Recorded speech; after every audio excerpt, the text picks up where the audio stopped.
Nathan happens to be my best friend. And I'm going to take the trailer order, we're going to load that up, and then Nathan's going to take it to their place. Yeah, they definitely are in the loop of what's going on with us. Now, I can't stand Nathan either. How does he even consider being best friends with the guy who's treating his sister-in-law like dirt? Meri's sister's husband is BFFs with the jerk who's actively abusing her. These guys are all cut from the same cloth, and honestly, they're all going to get exactly what's coming to them in the afterlife. Fire and brimstone. Not some magical planet full of devoted wives and kids. If we could send Kody there today, I'd be all for it. Honestly, I think Nathan's Kody's only friend, and I get the feeling it's not exactly a mutual thing. I'm also low-key fascinated by Nathan. Like, what is that guy's deal? He seems to worship Kody, but what's really going on in that head of his? And what happened with his plural marriage? Didn't he have a second wife who left him? Seriously, this guy deserves a spin-off, or at least a 2-hour special. Remember when every new person they introduced was such a close friend to the family? Now I'm convinced Nathan's just another guy willing to play the friend role for the show, and that's enough for me to completely dislike him. We've got so much to dive into today, so let's not waste any time. Let's jump straight into it. Hey everyone, what's up? It's Elena here, and welcome back to my channel reality Nexus X. Kody is way out of his depth. Rewatching Season 6, Episode 15. While the wives are away, it's clear that he's completely frazzled, trying and failing to manage 13 kids. His brilliant idea. Barbecue a week's worth of hot dogs, steaks, and hamburgers, which, unsurprisingly, turns into a disaster. The food's burned, kids are running wild, one of them gets hurt, and poor Truly is sick. It's the kind of chaos TLC thrives on, and Kody's completely overwhelmed. And then it hits me, Logan. Logan was the real man of the family, and now he's gone. The boys, Gabe and Garrison, are bickering constantly, and neither Kody nor Janelle have the slightest clue how to handle it. But Logan, he had it together. He was more than just the older brother, he was like a second dad to the kids. Watching Kody stumble through parenting, it's obvious. After Logan left, everything just fell apart. The kids respected Logan, not just because he was their brother, but because he was always there. He made sacrifices, even if they were too young to understand the weight of them. And then there's Kody, who they loved, but deep down, they knew he wasn't doing enough. Logan, he was present. His connection with the kids was real, and it's clear now that he was more of a brother husband than Kody ever was. It's been speculated that Logan and Michelle aren't rushing to have kids of their own because Logan's been more of a parent than he ever should have been at that age, and now he's finally enjoying the freedom. But who really knows? Kody and his wives have this way of talking to the audience like we're all 5 years old, but honestly, it's Kody and Robyn who really take the cake. Every time Robyn opens her mouth, it feels like she's talking down to us, as if we need a lesson on the basics of life. Sure, I get that some of this comes with the territory since they're educating us about polygamy, but let's be real, Robyn acts like she's the ultimate authority, especially when it comes to the Brown family. She doesn't know what she's talking about, but she still insists on playing the expert. It's like she talks to everyone this way, so why not bring that same arrogance and cluelessness to the audience?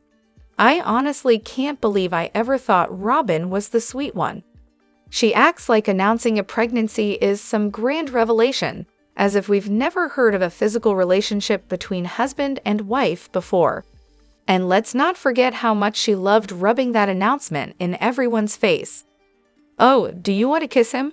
Let me just turn around real quick. I mean, the woman can't even handle a little affection in front of her, but she's all too eager to broadcast her pregnancy to the world.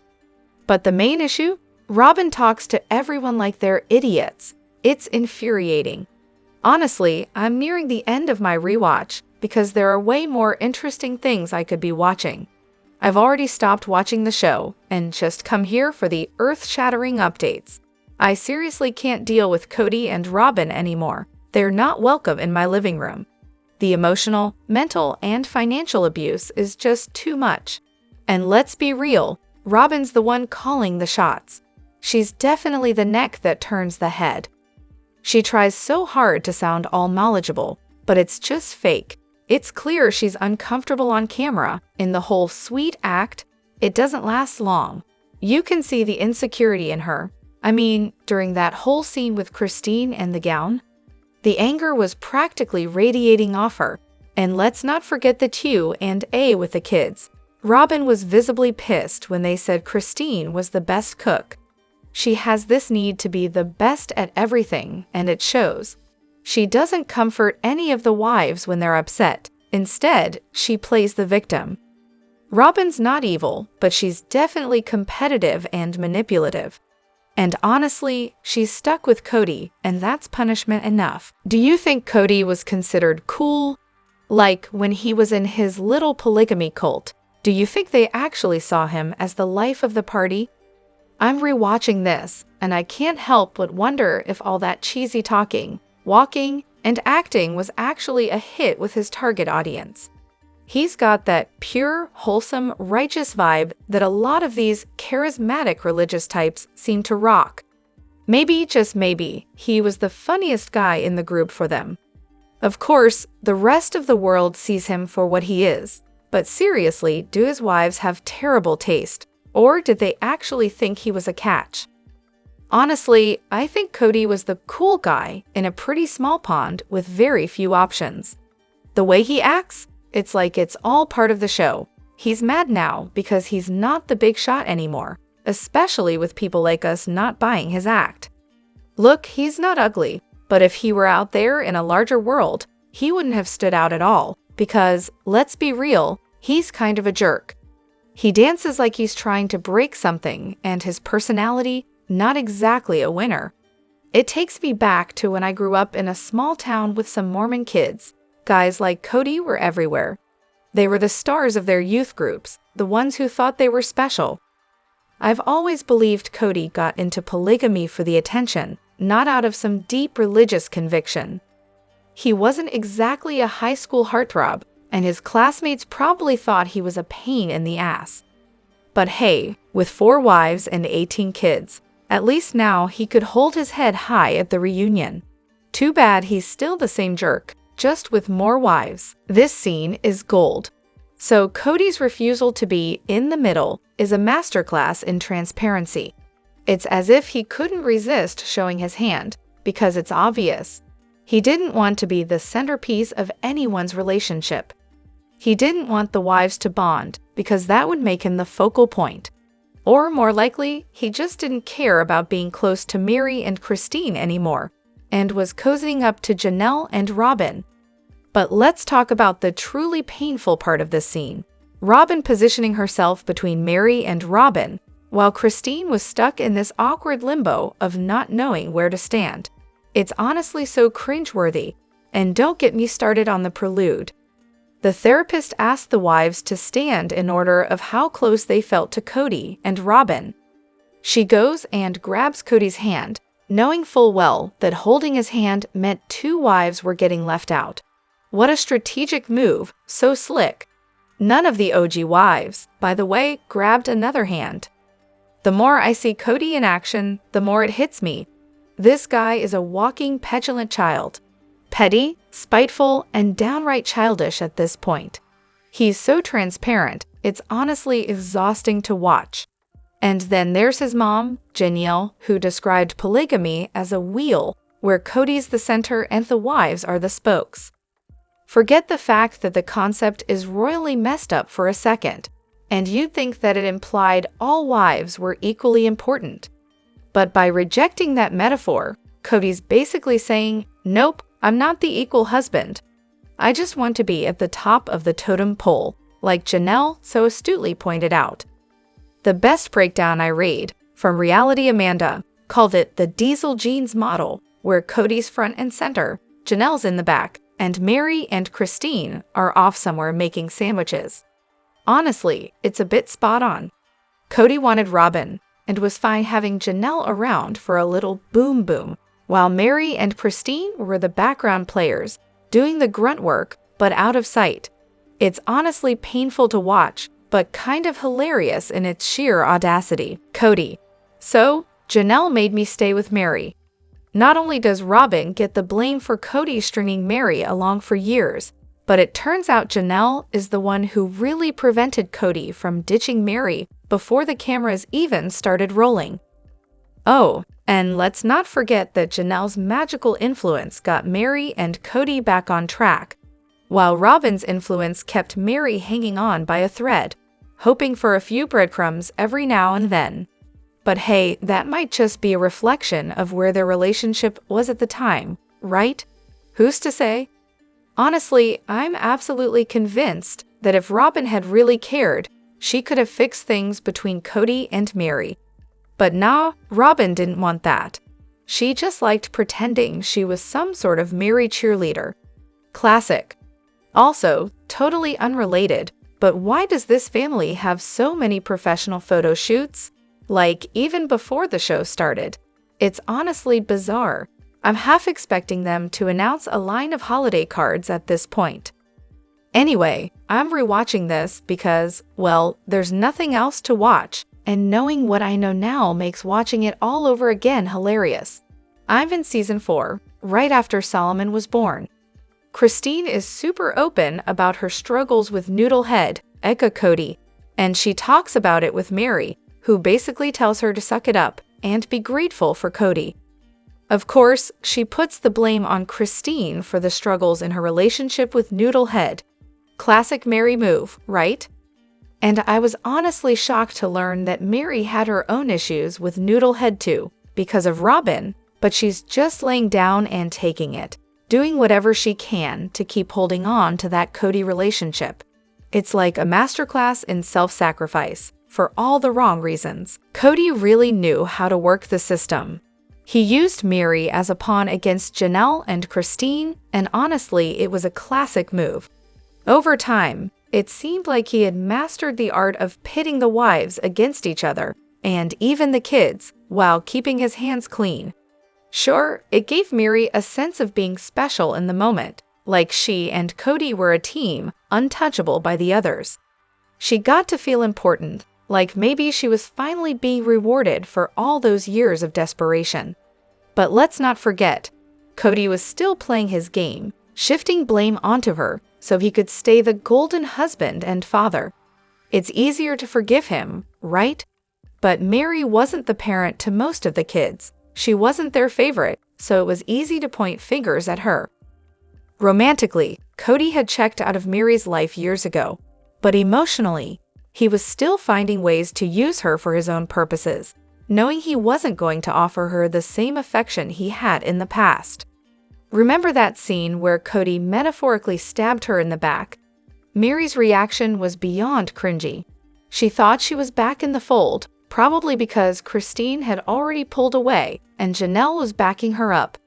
Kody, however, was using Meri as his latest weapon, and she was too blinded by her desperation to see it. It's almost tragic how easily she fell for it, ganging up on Janelle with no real reward.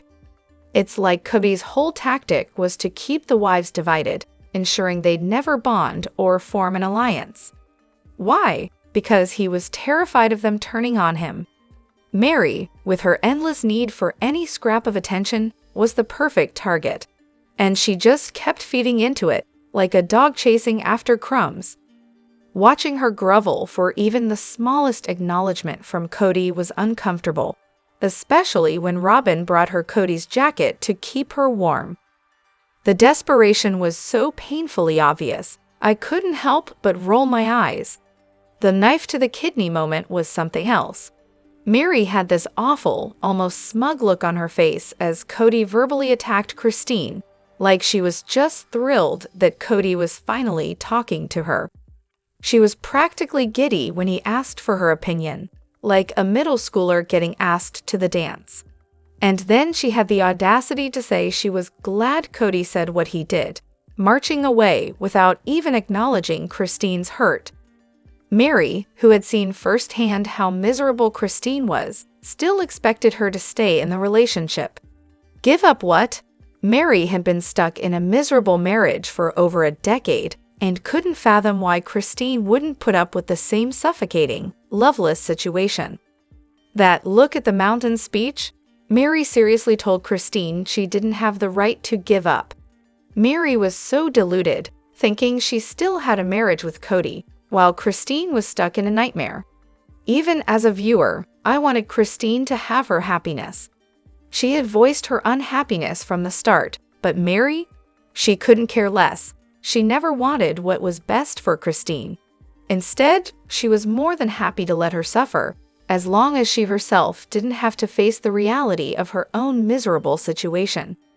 Why would Christine ever trust someone like Meri, who couldn't even be a true friend, let alone a sister wife? Anyone else think Robyn and Kody are about to announce their divorce? I swear, it feels like TLC set up that fight they filmed recently as the perfect prelude to a dramatic split at the end of the season. And don't even get me started on them trying to sell the house, only for that to suddenly get shut down. All the signs are pointing to divorce at this point. But honestly, I think money's tight now that the others are gone, and they're both acutely aware of how badly their reputations have taken a hit. Robyn's probably figuring out what it's like living with Kody 24/7, and spoiler alert, it's not great. However, I'm not buying into the whole impending divorce thing. If they were to split, it'd be when they're drowning in debt after their TV money dries up. They can't afford a thing, and start nitpicking at each other over who needs to make sacrifices, when in reality, they're both just secretly blowing their cash. As for Kody, the guy's always running from his problems. It's never safe at Koyo Pass. Like, seriously? It's just one big escape for him.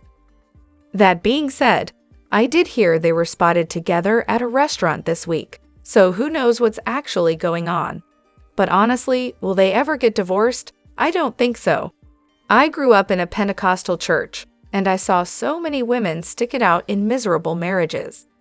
Robyn kind of reminds me of those women. Maybe she could have made a fresh start in her 20s, but now? Doubtful. She was raised to be this sweet, pretty prize for a man, and that's a hard role to shake off. She'd have to figure out who she is outside of that, and let's be real, I don't think she knows herself well enough to do that. Nope, they're not on the verge of splitting. They're actually happy to be rid of everyone else, but they can't let anyone know that. Both of them are allergic to work, so they need this show to survive. They even hired a PR firm to craft that soap opera of a storyline we've all been forced to endure, 100% fiction. And by the way, an interview with Janelle and Christine came out yesterday, and Kody has almost zero involvement with the OG kids. If any of Robyn's claims were true, that would never be the case. The real issue? Kody and Robyn aren't happy about losing access to everyone else's money and having to pay child support to Christine. That's what they're really upset about. Kody and Robyn getting married before the show started? Yeah, I'm pretty sure that's exactly what happened. They probably had their real wedding, you know, the religious one. But TLC wasn't about to let that little tidbit slip, because they needed the drama of Robyn being introduced to the family and the filmed wedding. Honestly, it just makes sense. Think about it. Kelty went down to help with the kids, and there's no way Christine would have let her daughter live with some random woman she didn't know. Plus, Robyn was clearly already in the mix from the get-go. If she wasn't, it would have been way too awkward for Kody to be spending that much time with her. And seriously, where was Kody sleeping? They were basically broke at that point. And here's the thing that never made sense. They were so committed to their religion, right? But Kody and Robyn kissed on the show. Yeah, I highly doubt that. There's no way they would have been caught on camera doing something that intimate, not in front of a whole crew. It's way more likely they were already married before filming, and suddenly, everything that didn't quite add up clicks into place. Let's talk about the logistics here. Robyn lived 4 hours away from Lee, and Kody's mentioned having friends in Street George. He was traveling around selling ads, so it's pretty obvious he met her long before the show, even started to make it look like they were just getting to know each other. It makes a lot more sense that they had their private religious ceremony, the one no outsiders are allowed to attend, and then decided to stretch out the engagement for the cameras. That way, Robyn could get her time in the rotation. I mean, come on, they're both in their 30s, share a religion with fast courtships, and they're not exactly going to wait around if they don't have to. And honestly, I've never bought the Meri found her story.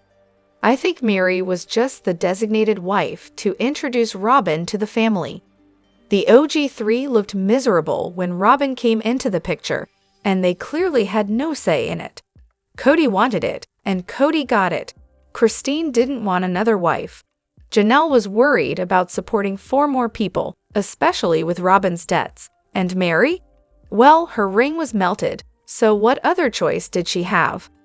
I'm pretty confident that Kody and Robyn had some kind of ceremony before the big televised wedding.